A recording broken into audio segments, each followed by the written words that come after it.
Brian in Hampstead didn't like it. If you've heard Brian in Hampstead before, you'll know why. But let's hear him again. Go ahead, Brian. Good evening, George. Hi. Well, I think, if you try to extract or sort of dissuade people to listen to the hyperbole, what Mr. Ahmedinejad has said is really designed for Western consumption. He wants to appear in a good light. But the truth of the matter is, he hangs Christians for apostasy. No, well, that's not true, you see. And I'm not going to allow you with away with falsehoods. The Christian Church functions absolutely properly in the Islamic Republic of Iran, as does, and I hope you'll be honest enough to acknowledge that, the Jewish religion. The Jews in Iran are the largest and the longest established Jewish religious communities anywhere in the area. I hope you'll acknowledge that. Well, I acknowledge that there's been great friendship between the Jewish people and the Iranian, Persian people for 2,000 years, since the great King Cyrus. There's no issue between the Jewish people and the Iranian people. There's been deep friendship. But however, Mr. Ahmedinejad is a Holocaust denier, and he's wishing the same thing on Israel. No, he's not. I'm not allowing you away with that either. He, in no sense, wishes a Holocaust on the people in Israel. He wants an end to the political regime of Zionism. So do I. And I'm certainly not a Holocaust denier. And those who wished for an end to the Soviet system in the former USSR did not wish a Holocaust upon the people of the countries of the USSR. They did not wish the obliteration of those lands, those people, from the earth. They wished to see the end of the political system there. And those who wished to see an end to Nazi Germany did not wish to see an end to the German people or Germany as a land. They wished for a political change. And that's all Ahmadinejad wants in Israel, Brian. No, I disagree with you. He's wished, and not only wished, he's made clear his intention to wipe Israel off the face of the... But that's not true, Brian. And neither, even if it were true, would it be possible? Because Iran does not have the means to wipe Israel off the map. But Israel has the means to wipe Iran off the map. And Israel has already wiped a country off the map. And that country's called Palestine, Brian. That's not true either, George, you see. Well, where is it on the map, Brian? Well, as far as the Palestinians, they've wiped Israel off the map, because when you see the maps of the Middle East, Israel doesn't exist. No. Israel exists. It's a member of the United Nations. It's even an associate member of sorts of the European Union. It plays in the Eurovision Song Contest and in the European Football Championships, and it has hundreds of nuclear weapons and is a military superpower to ensure that it continues to exist. But Palestine does not exist, Brian. Palestine does exist. Well, show me a map where it exists. Well, you know, as a great historian, George, and an exponent of the Palestinian cause, the area of Palestine includes the area of Israel, what is the West Bank, Jordan, parts of Syria. But there's a country called Jordan in the world on the map in the United Nations, but there isn't a country called Palestine, as you know.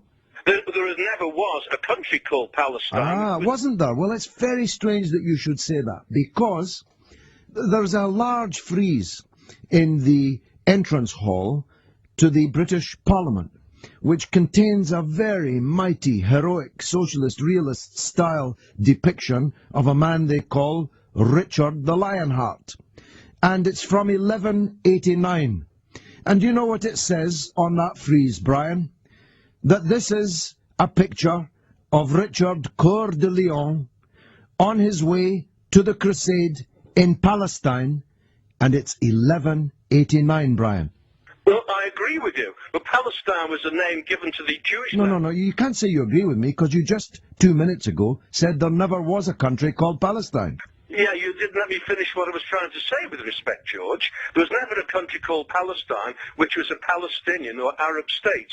It was a Turkish state for many years. Brian, there was a country called Palestine, and there now isn't a country called Palestine. Can we at least agree on that, Brian?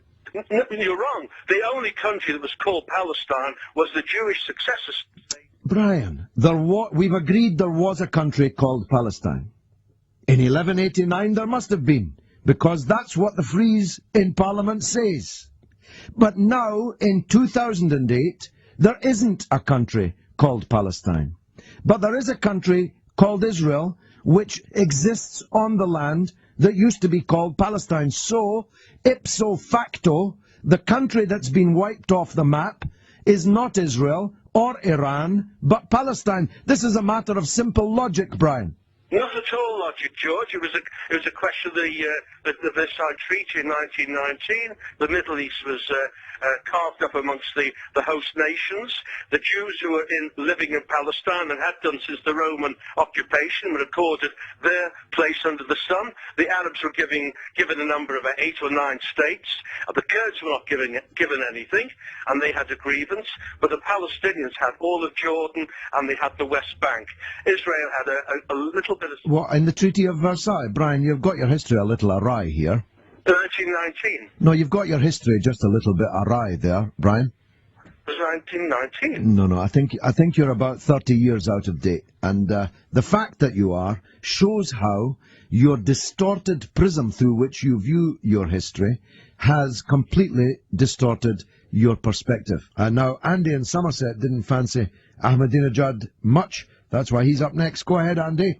Well, I don't know, fancy Ahmedinejad, but hello, George. The appeal to historical authorities is sort of reminiscent of sort of 16th and 17th century Britain, isn't it, George? I think Iran has to mature. I think Islam has to mature, because at the moment, with these death threats to wipe Israel off the map. Well, why do you keep saying that, Andy, when it isn't true? I'm really interested to know why you, an intelligent man, keeps repeating what is an untruth. Well, I think it's accepted wisdom. It's not at all accepted wisdom.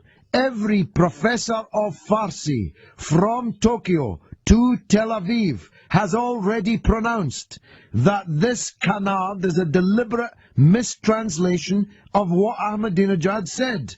Well, I think you're ducking the issue a bit there. I'm not ducking the issue. Why don't you do your research before repeating what is an untruth? Now, you're a man that knows about propaganda. You've seen through the propaganda of our own leaders on many, many other things, including the weapons of mass destruction. Why have you fallen so hook, line and sinker for this one, Andy? I think President Ahmedinejad has come up with some very bellicose remarks in the past, and he's appealing to the rule of international law. Well, quite right. President Ahmedinejad should obey international law himself. Well, where has he broken international law? Well, by his flagrant flouting, if I wasn't saying to flagrant, by his flouting of international law, by his threats to Israel, and He's not flouting, flagrantly or otherwise, any international law. On the other hand, Israel has broken more international law than every country in the world put together. That is not a contention, Andy. That is a fact. But George, by President Ahmedinejad threatening to wipe Israel off the map. Well, he did, but your premise is false. Do you understand logic, Andy? The premise on which you've built this argument is false. He never made any such threat.